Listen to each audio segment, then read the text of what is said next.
what it is, but if anybody would like to, I'd like to do a demonstration on someone. Just a real quickie.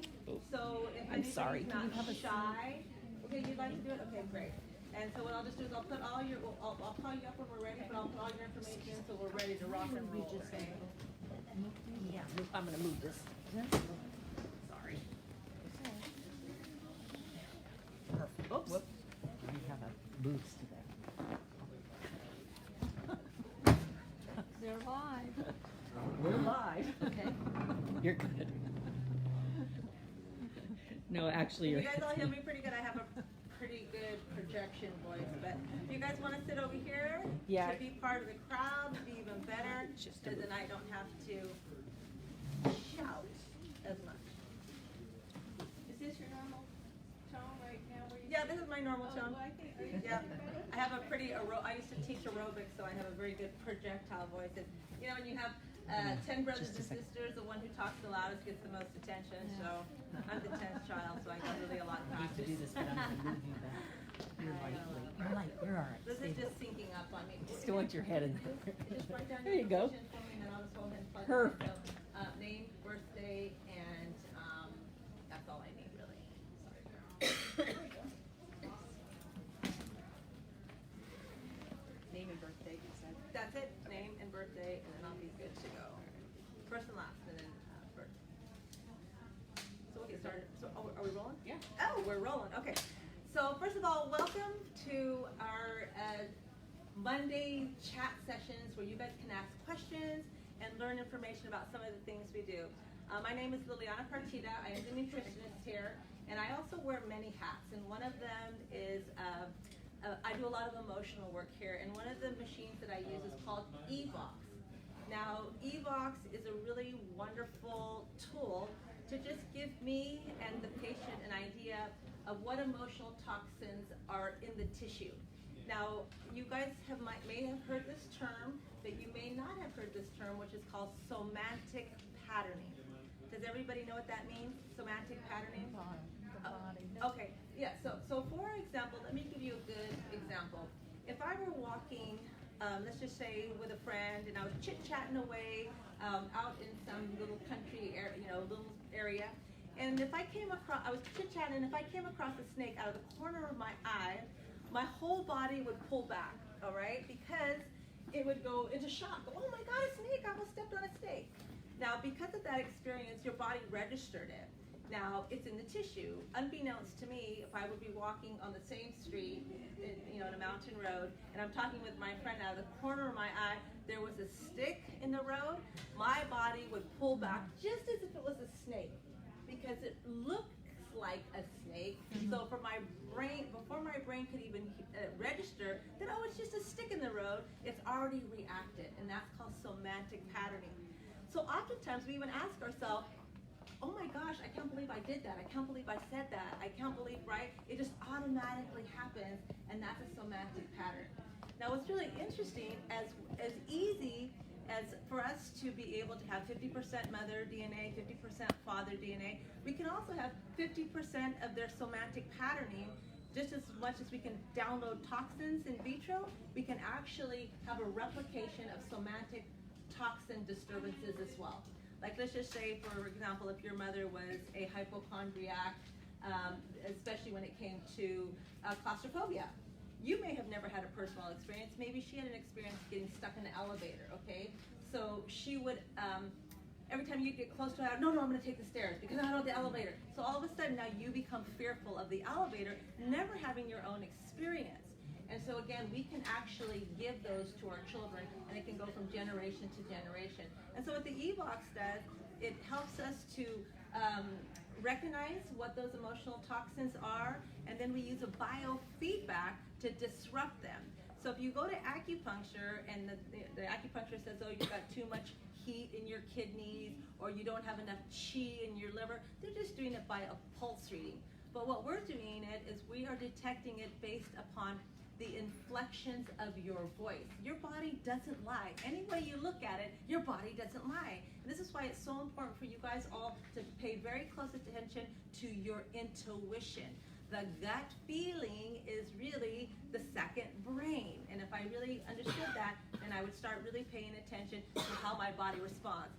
If I get asked to do something and I lean in this direction like, sure, then that means all of my cells, all of the intelligence of my cells are saying yes to this.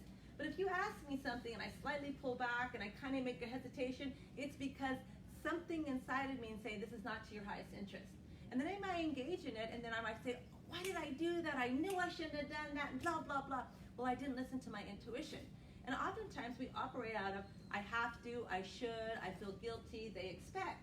That is not a good way to operate for your immune system, because you're operating from a level of guilt, and guilt has no place in your home when it comes to healing. And so just remember, every emotion that you experience has a place in regards to tell you where you're at and what you need to do next. So again, if we look at emotions simply as a measuring to what direction we need to go to, we would save ourselves from having arguments in life, because we would take responsibility. And I have a anger that's welling up inside me, and anger is just an emotion that should tell you one thing. Now, when I ask patients, what is the color of anger? 99.9 they say red, right? So when you think of things as red, what is red? Red are like a stop sign, right? It's with the toxic hazardous material, right? Your needles go in red. So in essence, anger should just tell you one thing: stop. Don't speak another word. Don't move another inch, because you have lost your emotional intelligence. So now, if you were a person who really understood that, you'd say, wow, if I'm activated in a level of anger, I've just lost my emotional intelligence. So anything that comes out of my mouth, any direction that I move, is not going to be from stability. So how beautiful would that be to just recognize that right off the bat? Now, at the same time, when you're activated, you can't say to yourself, oh, Pollyanna, okay, I'm angry, let's Pollyanna this. No, because you've got your cortisol raging and you're fuming. So what you have to say is, okay, I've lost my emotional intelligence. The smartest thing to do is bow out of this situation. Because I could overpower you, I could overscream you, I could do all these things, but nobody wins. Both people aren't going to feel good, and you're going to have a toxic residue emotionally that's inside you. You don't know how that other person feels. All we care is what's in your own chemistry. So if I would say to the person that I might be, that activated me, I might say to them, you know what? Obviously, we're not going to get anything resolved right now, so let's talk about this tomorrow. Now, why did I not say let's talk about this in an hour or after dinner? Because those hormones still stay activated until you have repair mode, which is going to be somewhere around 10 o'clock at night. So if I try to talk about this an hour later, I might be calm on the outside, but inside I still got the chemistry like some wild horses wanting to go someplace with no place to go. So 24 hours later, what I can do is I can ask myself, and I can repeat what happened to me in my mind and say, oh yes, when I think about right now, that guy was a jerk and they really made me mad. But today, I don't feel like striking like I did yesterday. And I don't even feel like saying what I did yesterday. But then I want to ask myself, well, anger is a reaction. But what do you feel right now? Okay, and this is beautiful, because if I ask myself what I feel, I'm assuming responsibility for my next move. And I'm not going to say, she made me do it, you did this to me, so therefore I did that. I'm going to say, okay, well, I don't feel so much like striking or doing anything like that, but what I'm feeling, and I go to a feeling and not a reaction, because anger is a reaction. And that feeling might be one emotion only, but we got to deduce it down to one. It might be fear, it might be abandonment, it might be a sense of not enough. Right? We all have limiting beliefs that run our entire life until we die. Okay, now Evox is not going to pluck that emotion out of you and all of a sudden now you're going to be like this clean slate. What it's going to do, it's going to say, here it is. Once I'm aware of something, I deactivate it by recognizing that it exists. It no longer rules me, but I will still become activated. But how do I want to handle it, knowing that if I move into anger, it's going to affect my liver, which is going to affect my immune system. So when I say to myself, okay, here we have an issue of anger, and the Evox is picking it up, but I don't feel angry. Well, what happens? Now, for example, if anger is an emotion that says stop, the next thing it says is something has got to change. Okay? Now, if I'm perceiving anger, it's a perception that I'm thinking you are threatening me. You're threatening my personal persona, Maybe you're belittling me. Maybe you're, bullying me. Or maybe you're saying something to me that activates in me an emotion that I had when I was a little girl, and you've just pushed on a wound that has not yet been healed. Now, if I had a wound in my hand and you grabbed my hand, what would I do? Would I just smile? I'd say, ow! Well, ow is just anger in another form, right? So if I'm aware that I'm getting angry, I'm activated, but I've lost my emotional intelligence, so I really should not try to resolve anything because it won't work. But the next day I ask myself how I feel. And this is where it all happens. Now I want to go back to that person because I want them in my life. There might be my husband, they might be my co-worker, they might be my child, they might be my best friend. I want them in my life. So I have to say to myself, this interaction that we had, I felt this, okay? But what I want to do is I want to examine what is it that I felt, and that one emotion potentially can be the key to the limiting belief that you have about yourself that's running your entire filter on how you see life. So let's just say, for example, if they said something to me that activated my limiting belief about not enough, okay? They said something to me that, you're not smart enough to do that, blah, blah, blah, blah, right? And I might think to myself, well, I have a PhD, I intellectually know I'm smart, but as a child, my parents used to tell me I was a dummy, and you're this, and you're that, and you're never gonna amount to anything. And so what does that child do? They try to intellectualize it and become what their parents say they are the opposite of what their parents say. But deep down inside, their little 5-year-old still believes they're dumb. So that's the belief system that they're living their life through. So what are they going to do? They're going to create things that confirm them being dumb. They may get into a marriage and the wife cheats on them. And they said, oh, I should have known. My friends were telling me. Oh, that was dumb. They could get in a business opportunity and do great success, but then lose everything. And now, again, an opportunity to feel dumb. So if there's things that keep happening in your life that show up that you say, you know what? This doesn't feel good. I don't like to have this show up all the time. Then there's a limiting belief that's basically running your program. So again, what we want to say is I can't pluck out my experiences, but what I can do is I can choose to respond to them differently. And therefore, it's a wound that got healed that's just a scar. And I can say, oh, I remember when that happened. That was really terrible and it really hurt. But today when I talk about it, I don't cry, I don't shout, and I say, oh, I don't want that to happen again. So anger is an opportunity for healing.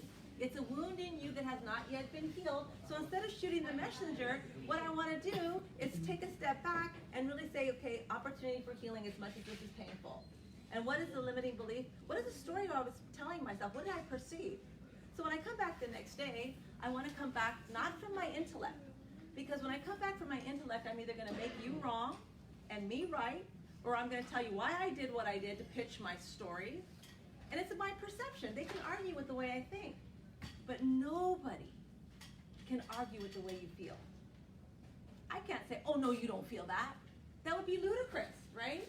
So if I'm willing to be vulnerable enough to say, I need to express what it is that I feel so that they know that it's painful to me. And if you love me, you will be willing to learn the language of my heart. Marriages who stay together, it's because they took the time to learn each other's language. You weren't born in the same household. You weren't raised with the same values and belief system. You have to learn that, oh, that makes her angry. Maybe I shouldn't do that. Maybe I should use a different wording so that she could hear me better. So if we're able to be vulnerable to say to them, I'm really sorry about what happened yesterday. And then what you did is you framed it. You, me, yesterday. But then what I do is I take a pause and then I redirect that conversation to me. And then I say, I'm really sorry what happened yesterday.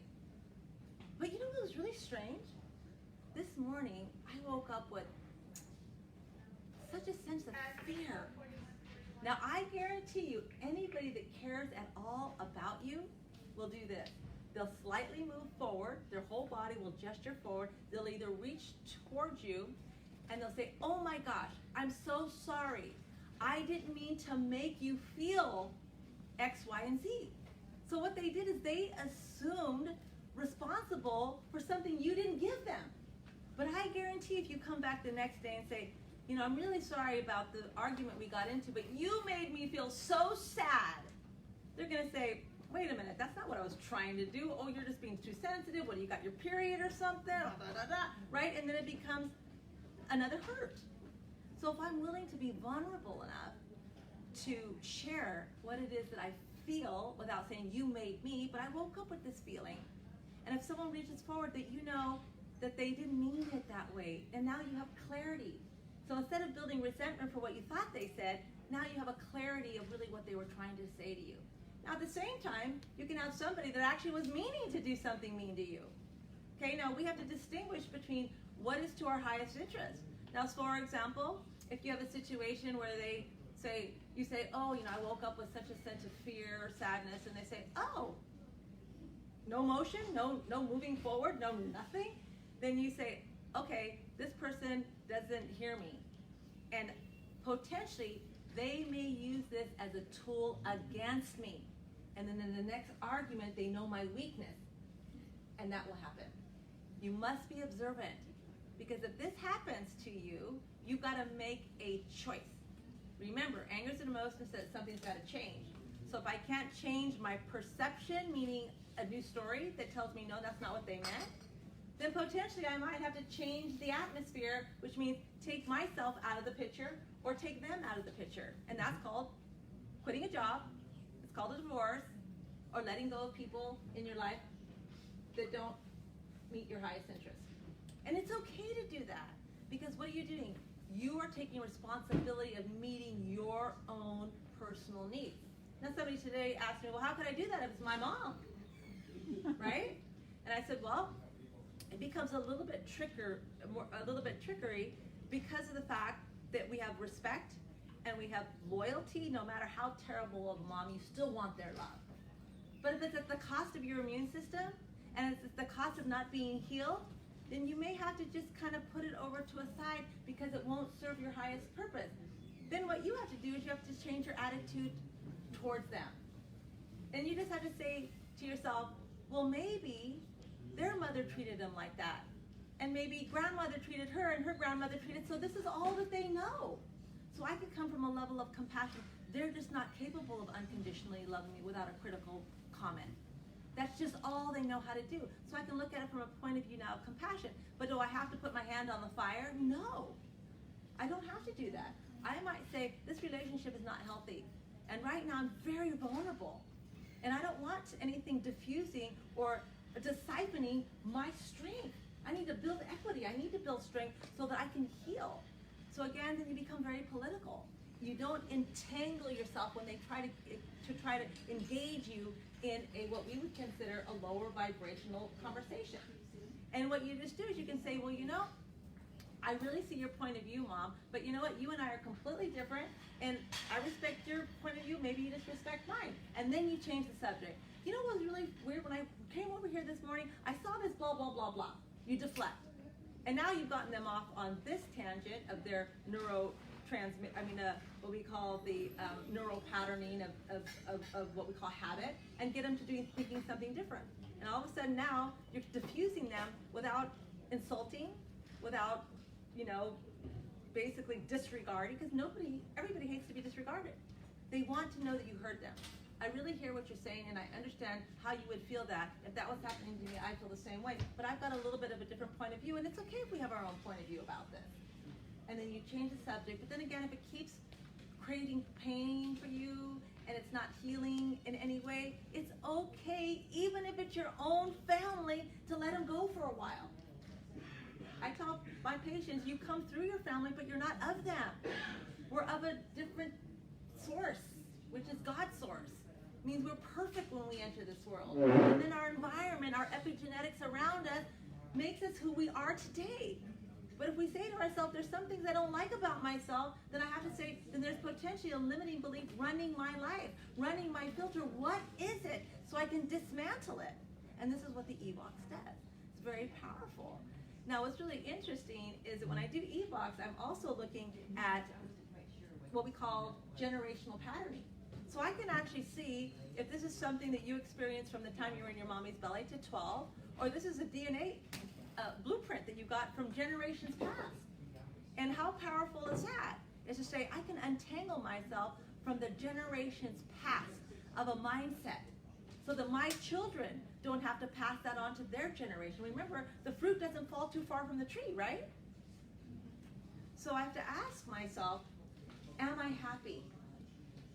Let me ask you guys one question, and let's see if you guys can answer this. When a person has a disorder, whether it is an immunity, whether it is gut issues, whether it's an illness or cancer, what part of the body do you think it originates in? The body or the mind? Raise your hand if you can tell me that. Take a wild guess. I guess the mind. Exactly right. So remember, cancer and disease does not originate in the chemistry of your body first. It's influenced by the wellness of the being, and I am a being of light, and my being is my consciousness. And if I have lived my life in anger and resentment and fear and anxiety and jealousy and envy, I have an unwell being that will eventually create an unwell body. So when we treat any disease, I don't care what it is, we've got to start with how you think and how you feel. Okay? Because what is the story that I'm telling myself in my head? It's just a story. I can start crying if I start telling myself a story about an incident that hurt me so bad, but it happened 10 years ago. That means I haven't properly grieved this. I haven't really let go of it. I have not accepted it. And oftentimes I hear stories of people telling me about what their mother did to them 60 years ago. And it doesn't benefit you at all. I was listening to a podcast, and it was great because I got this wonderful, I love podcasts because I get a pearl of wisdom out of everything, and I can use it the next day. And they said the success of a human being is 3 things. 1, I have to wake up. I have to wake up. Are my eyes wide opening to what's happening in my life, how my life is, how I'm feeling? Am I happy? Am I happy? Am I well? Am I sad? I'm waking up to my consciousness. Then what I have to do is I have to grow up. I have to quit blaming my mother, my father, my teacher, my uncle, my siblings, my ex-husband. I have to just quit blaming because I will never get better. So what I have to do is I have to say to myself, okay, if I grow up, grown-ups ask questions. They don't sequester. When someone's shouting and screaming at you, and if you go, oh, I'm a bad person, you go into child rule immediately. There will be no resolution. I'm the bad girl. They're screaming at me. It's my fault, even if it's not. But if I go into a grown-up mode and I say, oh, why would you say that? What makes you think that? How do I demonstrate that? I'm asking questions. And that person now is going to have to answer. Well, when someone says something to you not nice, and you say, why would you say that? All of a sudden now they're going to say, why did I say that? And now they've got to assume responsibility because they've got to explain why they said that. So again, grown-ups ask questions. They don't sequester into child mode. So now I've woken up. Now I've grown up and I've assumed responsibility of my own happiness, my own joy. No one's going to steal my sense of peace from me. Then I got to show up. I got to show up in life. I can't meditate things away from me. I can't pray things out of me. It all helps. It all helps. But I have to be active and be willing to do the next move. What is it that I have to do? How do I have to engage in exercise and good diet and meditation and getting rid of anxiety? All of these things are things that we don't necessarily need to pay for. We just need to put time into recognizing and showing up for these things. So I thought that's a powerful statement. Wake up, grow up, and show up. So if you think about that in any situation that you get into, you ask yourself, okay, let me do that right now. Let me wake up, let me grow up, let me see responsibility. What was my role in this? What part did I play in this? Because you're not just an innocent person, there's 2 people. How did I activate within them this activation? So how beautiful it is to recognize that I have 100% power of my own destiny based upon my emotional field. And happiness and joy and gratitude allows you to be in the presence of loving yourself. Because healing is not outside of you. It's not the pill, it's not your IV, it's not the doctor in the white coat. It's your unwavering faith that you can. It's not hope. Hope is the flashlight that leads you to the door, but faith is the key that opens it up. And if I don't have that faith and conviction, then the likelihood of cancer and things like that coming back is 100%. So how powerful is that? Very powerful. So questions till right now. Any questions about what I've said right now? Go ahead. I do. So you have an argument and anger comes up and you don't strike because you're not intelligent at that moment. Right. And you wait until the next day. What do you do between the argument at 8 o'clock and the next morning, Okay. where you're raging on the inside? Wonderful. Okay, so when I have anger, now this is what's really interesting. Your emotions create your chemistry. So when I have anger, my blood pressure goes up. That means now I have activation of cortisol, epinephrine, and norepinephrine. They're like little horses in my body, ready to go, okay? Right. Now, I've got to do something with that. So if there are things that want to move, what's the best thing for me to do? Move. Move. Right. Go for a walk. Go connect with nature. Look at the dog playing outside, and all of a sudden your whole mindset changes. Right. But it's okay. Okay, no. that's one thing. Okay. Now what I can That's do good. is the next thing, I go into deactivation. I get in touch with my breath. One of my favorite tools that I have on my phone that's free, it's called Insight Timer. INSIGHT Timer. And it's free, it's wonderful, and it's over hundreds of meditations, whether it's stress, whether it's insomnia, whether it's healing, but I can do a 5 minute, 10 minutes, and if I'm like too agitated, if I can't go for a walk, I can just simply stand up and bounce and shake. Yeah, right, Okay? I can move this through me. And I can also just do some really good deep breathing. Count in for a count of 4. Breathe out for a count of 4. Get in touch with the rhythm of my breath. That would be another way. Okay? And then the next other thing that I could do, instead of going to food, which is usually people's drug of choice, or alcohol or drugs, I say, I need something that makes me feel good. And that's a nice hot bath. It's like a baptismal. I'm able to just go and, we're born in water.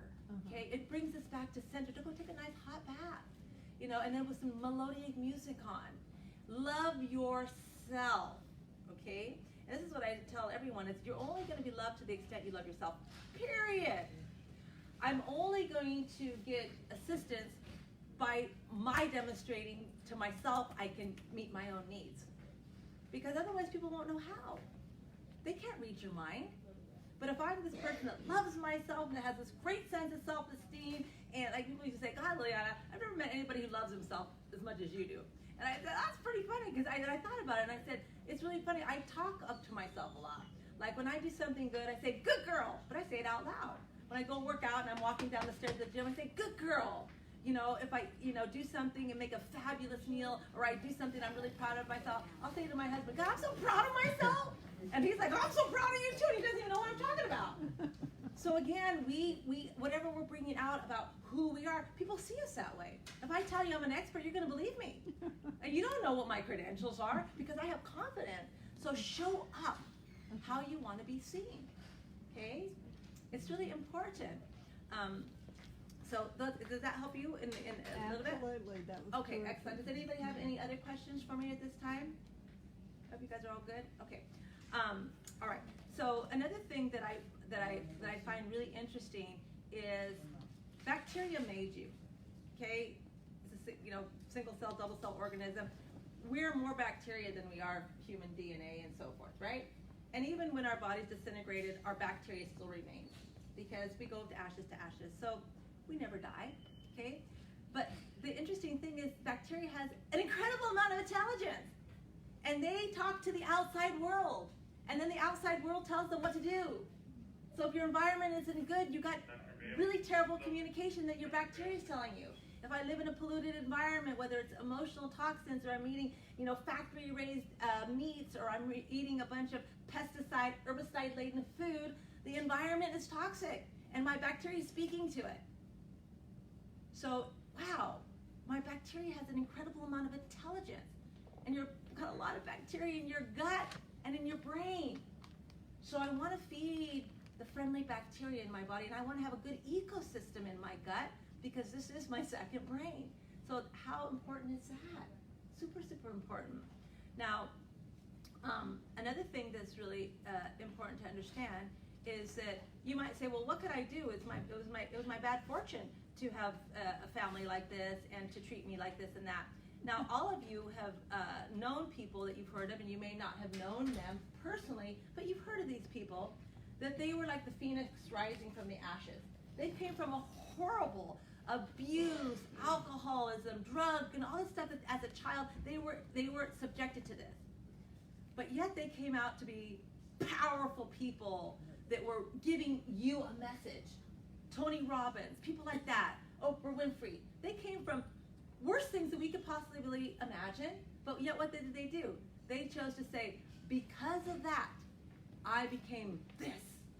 Not because of that, I'm in a jail cell and I'm all, depleted, depressed, and sad because of that. Well, would you rather be rising like a phoenix and just say, you know what? I was born through them, but it's my choice to be happy. And no one can limit my possibility, because I'm born from the essence of purity and goodness. And everything is available to me. I just have to believe it so. I mean, people didn't walk up to Jesus and say, gee, I wonder if he's a fake or not. I wonder if he can heal me or not. They didn't do that. And Jesus didn't walk up to a person and say, God, I hope I can do it this time. There wasn't even a question. So if you have unwavering strength and conviction that I'm already well, that right now what I have to just do is unveil my potentially limiting belief system about being well. And I also have to begin to recognize that I'm not perfect and I never will be. But what I can do is be more evolved. The one thing that you're going to take with you when you unclothe your body from this world, the one thing, because we're going to shed this body like a skin, the only thing we're going to take with us is our consciousness. That's it. So when I really understood that, I thought, wow, do I want to go back and repeat first grade? Or do I want to come back as a prodigy?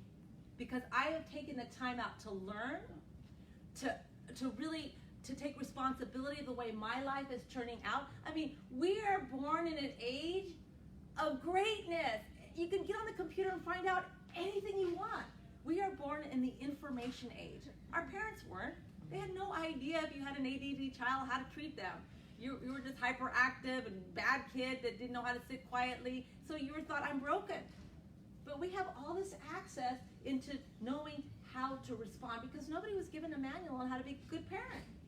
And you did this and you did that, and it's funny, like my daughter the other day, she said to me, Mom, you should have taught me how to speak Spanish, and it's your fault I don't speak Spanish, because we had a big family reunion, we're all talking Spanish and stuff. And I said, well, honey, you had a choice. I gave you private Spanish lessons for 5 years. And you were, and I said, you had free will. And at that, after 5 years, and then going off to, J. Sarah, and having to take a couple of semesters in Spanish, you passed your class, so you did know, but you didn't retain anything because you weren't interested. So it's never too late. If you want to know Spanish, Rosetta Stone, I bought you the whole thing about 20 years ago, okay? So it's choice. And then later she texts me, Mom, don't take it offense. I know it was my fault. You're right, because she recognizes it. But of course, we always want to blame somebody else because it's just easier. It's an easier cop-out for us. But when we realize I have choice, how my life turns out, wow, that's a lot of power. I mean, think of the placebo. I was watching a movie last night. It was a silly movie, but it was a man who had 27 personalities. Right? And so how different was the chemistry of his body when he changed from one personality to another? So imagine, it's just because he believed it to be so, right? He believed it to have extraordinary strength, so therefore he could climb up walls and he could do all this stuff, but when he wasn't that person, he had no strength. So how's that possible? So if I would even connect on a placebo mindset of the believability that I can, then the likelihood of you achieving is 100%. It's infallible. So I thought that was pretty darn powerful. You have the information for me? Hang on. All right. So why don't you come over here? We're going to do a little demonstration. And so now this is how simple the e-box works. And again, it's not just for people who are sick. It's for any human being that's alive, that's breathing. Because I don't know anybody that doesn't have some residue of their life and the way they were treated and the way their parents were treated, that they, it filtered onto them.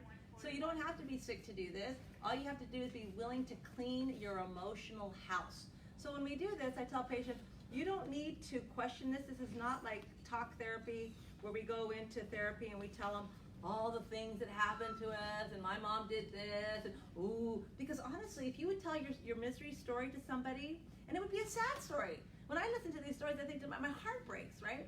So you could say, I could see how they would feel that. I could see how they would think that. I could agree with you. But what benefit is me agreeing to it? What benefit is it to you if I agree with you? That means I'm sitting in your misery with you and I can't help you. But if I turn around and I say to you, wow, I really feel your pain. But let's rewrite that story. What was the positive benefit that you got out of that? What was the pearl of wisdom of your suffering? And then we look at that. We reframe it and say, well, because of that, I became completely different than my mother, and I never spanked my child, and I punished them in different ways that it worked, because what they did didn't work for me. I learned and changed. But if I didn't change, that means I didn't learn, and it will be passed on from one generation to the next. How silly is that?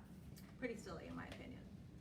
So like I said, we're really lucky to be born in the age of information. And so what we're going to do right now is you can't see this, I'll turn it around in a second so that you can kind of see what this looks like. But I'm going to just ask really simple questions. And when I do this, I'm not trying to trick you or anything. I'm just wanting you to talk. Even if you said your name over and over again, I still pick up the inflections, whether you were telling me a story about this or that or not, okay? So it's your tissue will hold all of your memory in areas of the body, and I will share with you what that is, okay?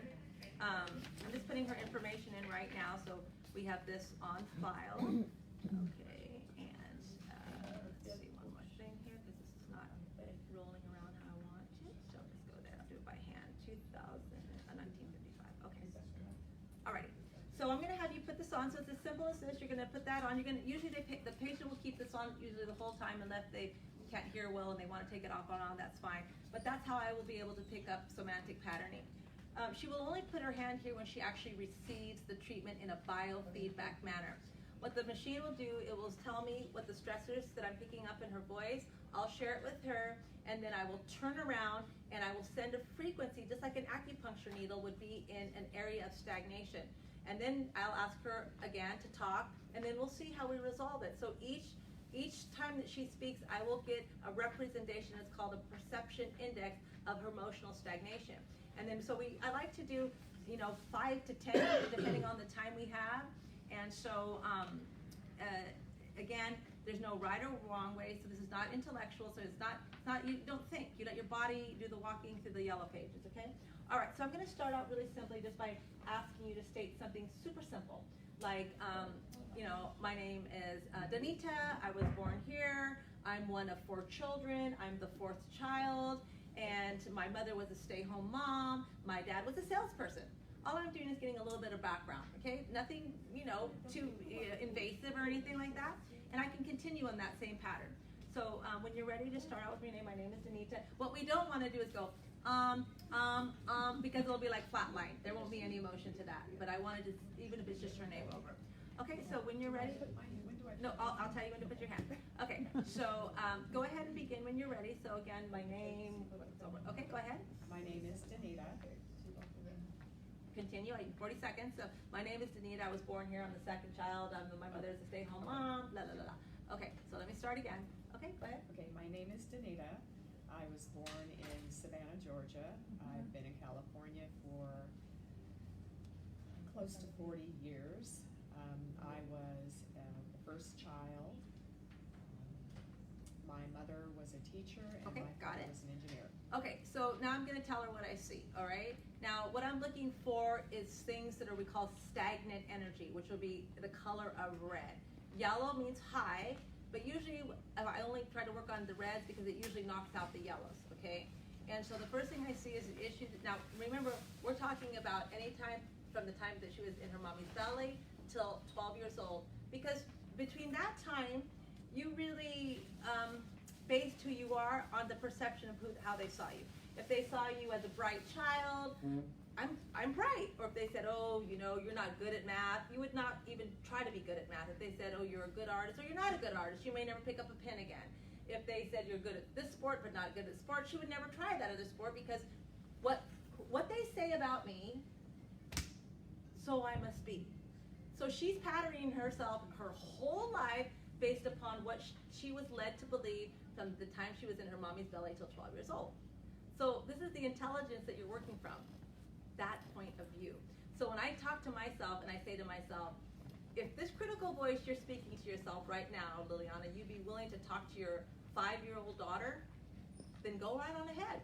But if you aren't willing to say what you just said to yourself, you have no right saying that to yourself. Right? Critical voice, you're this, you're that, you should have done better. But if a child came up to you doing the best they possibly can and you said, oh, you should have done better, oh, well, that child would walk away broken. Right? But why do we do it to ourselves? It's crazy. Because we're grown up and we can take it? No, we can't. So again, if I'm not doing something to build up my spirit, to build up my level of confidence, I'm eroding my capacity to get well. Period. Okay? So the first thing that comes up for me is an issue that is more in the brain area, and this is what we call an issue with a conflict of beliefs. That might be in an environment is do as I say, not as I do. That would be a conflict. They're telling me, don't smoke cigarettes, and I got caught and I got crowned for 2 weeks, and you smoke all the time. Okay? That means that their actions are not coinciding with their belief system. Now, all of us have been in a situation where we stepped outside our belief system and didn't feel good. Let's just say, for example, you were with a bunch of kids and they were bullying you to, okay, let's steal something. You got to do it. Or like in initiations and things like that, what they do, right? And you know you were raised to think that stealing was bad.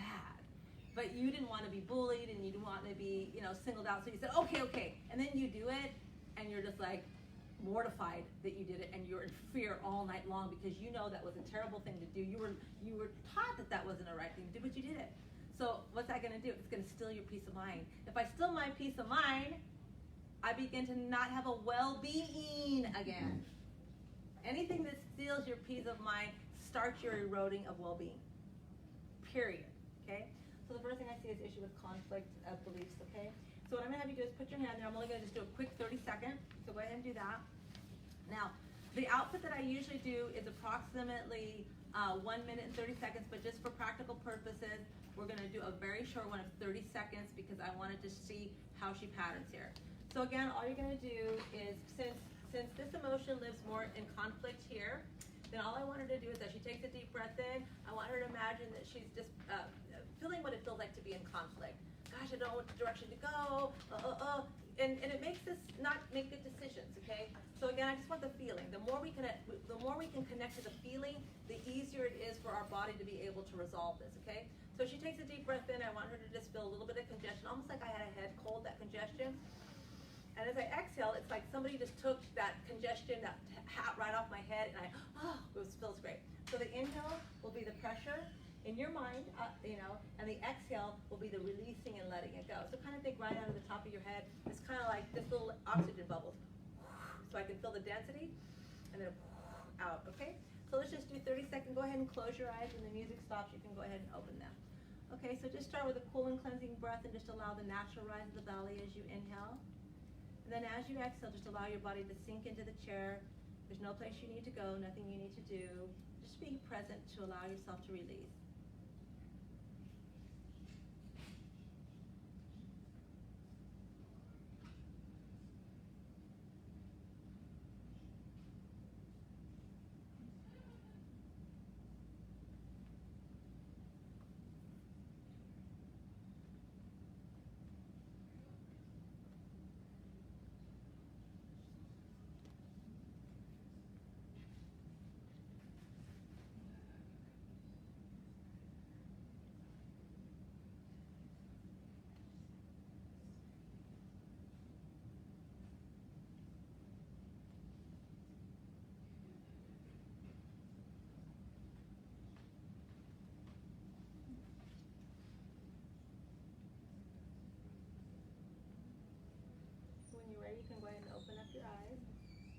Now I'm always going to ask, and this is not a trick question, did anything come up for you? Did you feel anything emotionally?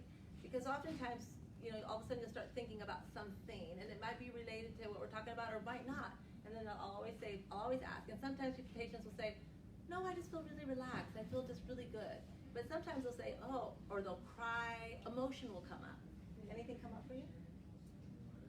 Yes, but not like it did at the time. Okay, okay, all right, and that's okay. Because we're never going to feel how we did at the time. But what we do is it's got stuck in our tissue, which means that we need to resolve it. We need to release and to let it go. Okay, so we're going to do another one, okay? So in this next one, what I want you to do, and all right, so usually I start getting into a little bit more definitive questions like, what was your connectedness now with your mother? Okay, so for example, we could have a wonderful mother, but she didn't know how to be connected. She was a great mom, she cooked for us, she cleaned us, she bathed us, but she didn't really love us. And she didn't really tell us she loved us because her mother didn't do that to her. And it feels foreign to her, right? But she demonstrates so many things of love, but that most important thing of tactile thing was not happening. And so again, it's not that she didn't want to, because she demonstrated it in other ways, she just didn't know how to. And so, so if you don't mind, this is a personal question, just, what do you feel you're connected with your mother? Was she a critical mom? Was she a loving mom? Was she had high expectations that you could never meet? Was she just kind of, what was that connection? I had expectations that I could never meet. Okay, so first start with her name and then just continue, and I'll tell you when to stop, okay? Go ahead. My name is No, we'll talk about your mom and the expectations, okay? Go ahead. Well, she was a good, I looked at her as being a good mother, but she wasn't touchy-feely. She wasn't, Okay, got it. Okay. Okay, so now what we have is a pattern that came up twice. So when a pattern comes up more than once, this is not her story. This is a generational patterning. So now I can see she was born with this imprint. Okay, so incongruency of beliefs. So again, what we say is that our intention is to be able to untwine us from the past. It's like, for example,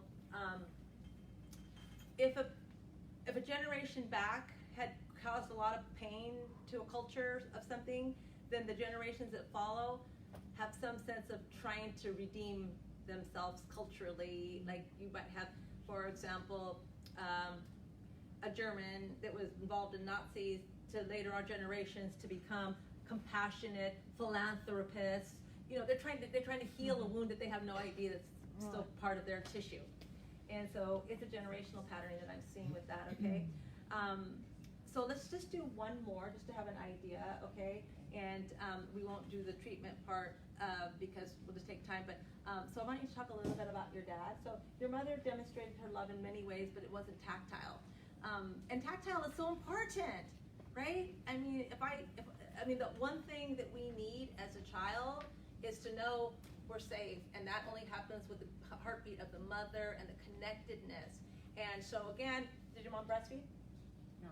Okay, and so this is such a huge sacrifice because you're connecting with this child, and they feel the pulse of your heart, and they feel confident. When you let a child cry, I know all this tough love kind of stuff, but then they say, they won't rescue me.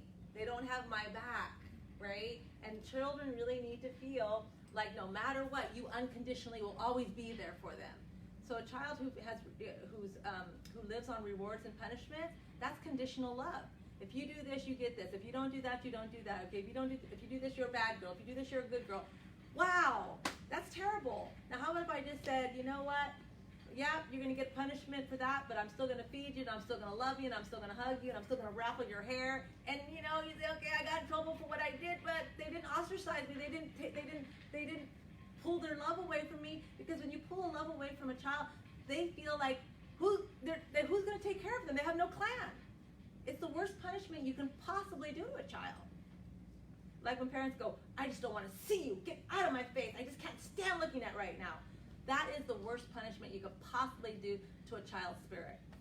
Now, if I say, I'm really upset with you, but, right now, let's talk about this later because I'm really upset right now. Okay? Now, children hate for you to be upset with them. I mean, hit them is better than getting upset with them because it's like, oh, don't feel that about me. It's worse, right?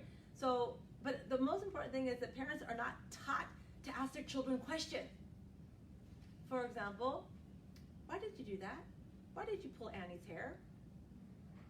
Well, she pulled my hair. Did it feel good? No, it hurt. So do you think it hurt Annie? Yes. Is that something that you would want to have happen to you? No. So again, you keep asking them questions, so pretty soon they figure, well, what could you have done differently? Well, I could have came to you and said that she took that from me, and so you could, right? So that they figure it out themselves, and you give them confidence in saying, okay, this was not right action, but what could I do next time instead of punishment, right?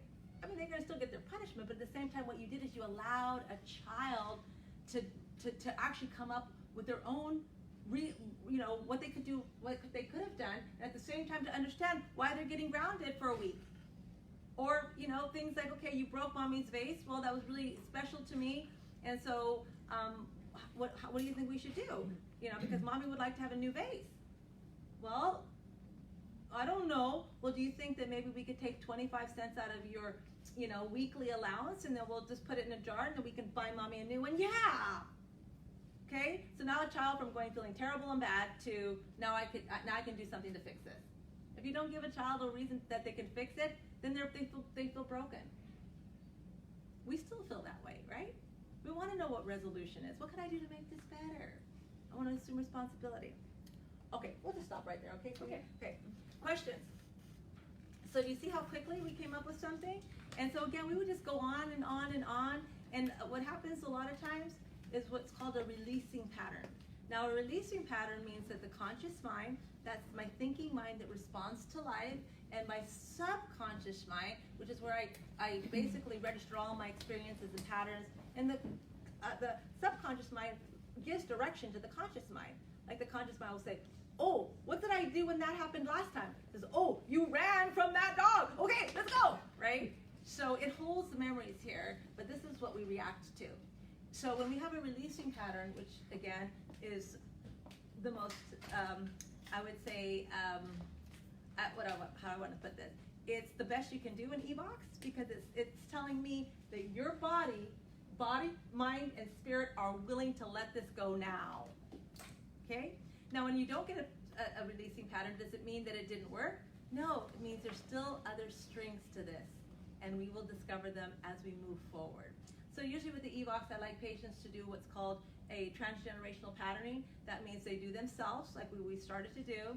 Then we do mother. That means you talk about your mother in regards to what she told you about her mother, what she told you about her father. And what's really sad to me is when my patients say, I don't know anything about my parents' childhood, and they never talked story to us. Well, then how do you know who you are? Who's your tribe? So I tell patients who still have a mother and father, interview them.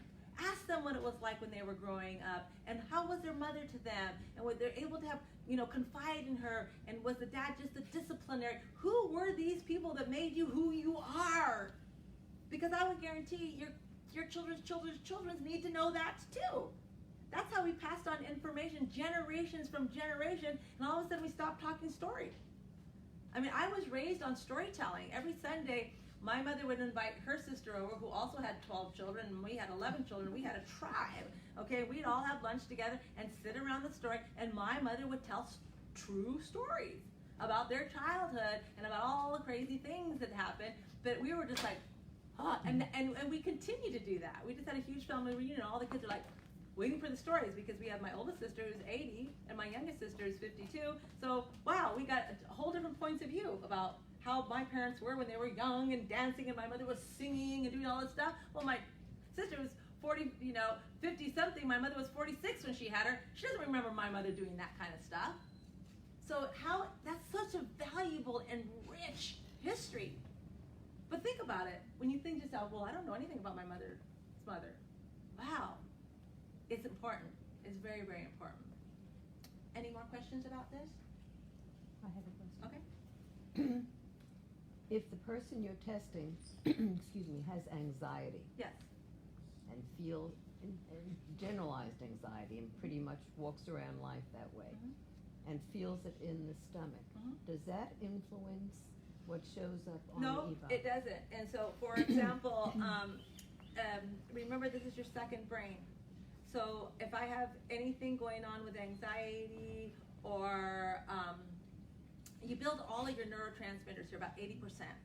And so when we have anxiety issues, that means an extreme overload is on your nervous system. My sympathetic nervous system, how I respond to the world, is overloaded. And so again, we need to retreat. I need to retreat and I need to recover. At the same time, not only do I need to take away the offense, but I need to rehabilitate, which means the adrenal glands, right? Because the kidneys will be affected by the adrenals as well. And then the adrenals can move us very quickly into fear, which is the future. So we always have to say, if I feel anxious, that means because I'm in the future of the unknown. And when I feel sadness, it means because I'm in yesterday. So the future is unknown. Yesterday will never happen again. But if I live here and live here, guess what? I'm living in illusion. And psychotic people do that. It's a delusion. So I want to say, get out of the future. Be here now. And how many books have they written about be here now? But you know what's really interesting? It's hard to be mindful. You know, I was thinking about that myself, and I thought to myself, here I am in the most incredible place in Ecuador, you know, looking at this incredible landscape, and I'm thinking about this. What the heck? How did my brain go there? And I kept saying, force yourself into mindfulness, being present, looking at that incredible thing you're looking at right now and being present with it, eating and being present with my food, having a conversation, having eye contact with you and not being on the cell phone and trying to, you know, do two things at one time. That's mindfulness. If I'm engaged in mindfulness, then I'm not engaged in anxiousness. So again, anxiety is a very real thing, that it's overload. It's an overload principle. All disease is overload. It's somebody had an overload which blew your circuitry. And again, if I try to put a 200 into a 100 watt socket, what's going to happen? Right? What do we have to do? We have to go and reboot the circuitry, which means take the load off first. Right? So what's cool about this machine, it'll tell me, are you overloaded? Do you have, one thing was belief systems. Now, do you have issues with, like each one of these zones is going to represent something. Like, so for example, self-validation or repetitive thinking or sadness or emotional disconnect or self-critical voice or conditional love or anger or fearful or suppressed emotion or unworthiness or rigid belief system. It has all aspects of the human psyche. So it will tell me what's going on. And then again, it's an opportunity to do some clearing and have a better understanding on how I can show up for this again so that it doesn't affect my immune system, so that I don't engage and get trapped into this emotion that stills my sense of peace. Look at how many things in a day steal your peace from you. But in fact, nobody can steal anything from you. You give it. Yeah. You give it. So it's really pretty phenomenal. Okay, questions at all? I think we're about right at an hour. Yeah, so you offer that here, We offer it here. and it's like how many sessions? Or So it's what you can do one session to try it out. I always tell patients, Yeah. see how you intuitively feel Yeah. with this, okay? Right. And so one session is 130, okay? That's an hour long.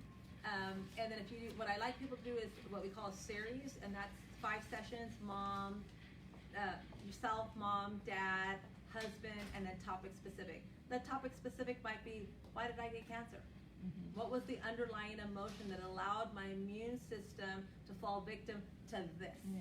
So it gives us really good information that we can utilize today, not tomorrow, right? And then we give you actually a $150 discount when you do all 5 sessions. So we try to make it as affordable as possible. And like I said, you don't have to be sick to do this. You just have to want to keep the being of the mind well, and we all need it.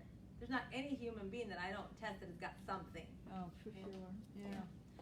So any more questions before we go ahead and close out tonight? There's one question, says, what about children that have cancer? They are not old enough to develop cancer like adults. Why do they get it if it's all emotional? Okay, so Now, think about it this way. A child is exposed by DNA in and of itself, okay? So what we want to do is not put blame or guilt on anything. What we have to do is, this is a spiritual lesson. What is a spiritual lesson? Because it's not, when the child gets sick, it's not just the child, it's everyone who loves that child will have an impact of this emotion. Because it's very stressful as a mother, you feel helpless because you can't fix it oftentimes, right? So what you want to say is, somehow there was an overload principle, whether it was in vitro, whether there was heavy metal exposure, whether there was, now I don't want to blame anyone, I don't even want to blame myself, because how did I know, right? So we want to just say that this is a spiritual experience, and I have to look at the pearl of wisdom from this so that healing can take place. There has to be an overload principle. Well, whether it was too much toxins, maybe there was too much EMF. I mean, women are getting, children are getting cancer because mothers are keeping their laptop on their belly and doing the texting, or doing, their computer work on their belly. EMF is a real pollution, and it is probably what we're looking at is the, getting to be on the top list of causal effects of a disrupted body and immune system. So when it comes to a child, or when it comes to whether it's a child or someone 80 or someone 30 or 16, there's no rhyme or reason, and there's no fault to it. It's just, what is the lesson that needs to be learned here so that we can get through this and get over this and move out of that? I don't want to be victimized by it, but what I want to do is just say, where do I go from here? And then again, just remember that child's exposed to emotional somatic patterning from generations past. How was it when she was in your belly? Was there argument? Was there resentment? Was there a good relationship with you and your husband?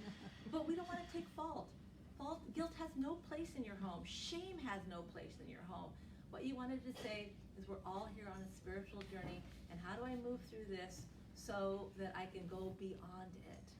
Any other questions? What is the effectiveness of EVOX? I can only tell you by my experience, not only myself, but with my patients. And every patient that I've ever treated has gotten tremendous benefit. Now, they might have even been skeptical the first couple of times and admitted to me later on, I was really skeptical about this. How could this possibly work, this energy? But then what I realized at the third session, everything started becoming really clear to me, and all these things that I had put back into my memory that I just compartmentalized, it was too painful, all of a sudden I started remembering, and I started realizing this made a lot of sense. So usually after about a 5-session series, patients will tell me, I don't feel depressed anymore.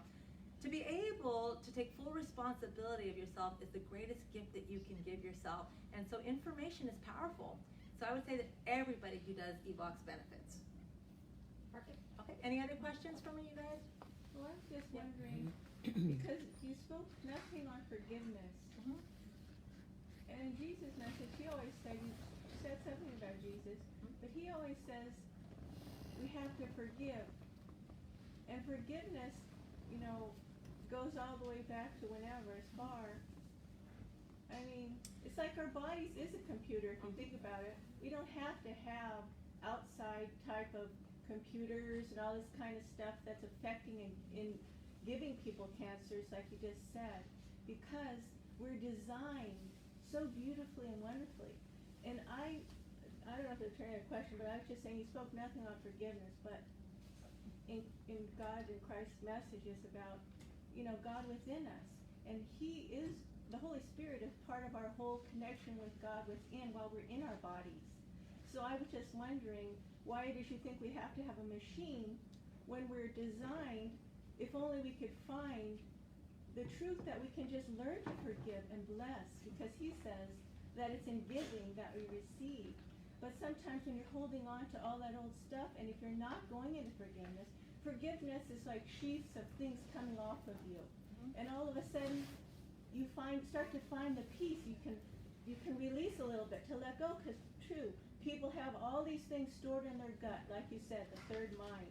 But he wants to heal us, and gently, like a healing balm, they call him the balm of Gilead. He comes and he wants to start removing those kinds of hurts and pains gently because he loves us. And it's like, it's all like within us, but he says we become transformed through the renewing of our minds. I mean, that's, in essence, the whole thing about Yes. Christ. It's not a religion, it's not whatever. Mhm. It's just the power of Christ within us. Yeah, So I would agree with you 100%. I didn't understand why you didn't talk about forgiveness. Okay, so, did you guys all hear what she said? So, okay, so in order for us to have forgiveness, we have to have compassion. Okay, and compassion is where it starts, because I can intellectually forgive you, but my body may not. Okay, and so real true forgiveness is a level of compassion. I just say, wow, you know, they hurt me, but I know that they were born out of goodness. I know that maybe the environment that they were in led them to act upon these things that wasn't a right action. But I have compassion because they are my brother. They are my mother. They are my sister, because we're all one. So in order to have radical forgiveness, you have to start with compassion. And and again, forgiveness is the key to your wellness. Because if I cannot forgive myself for even getting sick, right? And if I can't untie you from me by forgiving you, I'll just drag you the whole rest of my life. I call it like a little dead chicken around my neck. Okay, after a while, it's gonna be sticky. So forgiveness is essential, but without compassion, you will never have forgiveness. So I agree with that. That's where compassion comes from, though. Absolutely. As we forgive, we gain compassion. Yeah. Because we start releasing the anger and all the byproducts of the normal emotions that people have in distress from all the hurts and pains. No, I would agree with that 100%.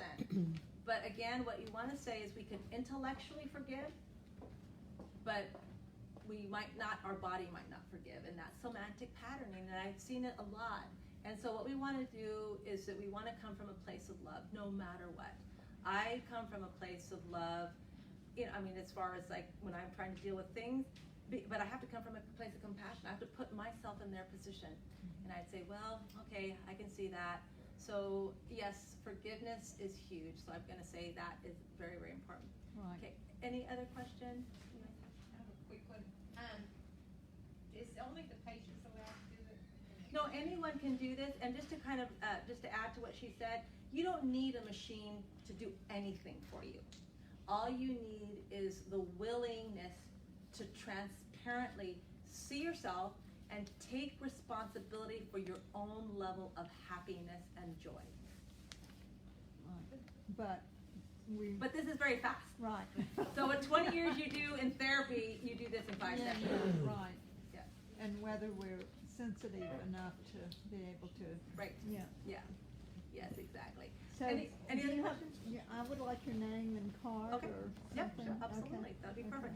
Okay, so you guys, thank you guys for coming. We're going to do this every Monday, so hopefully you guys get exposed to all kinds of different modalities and stuff like that.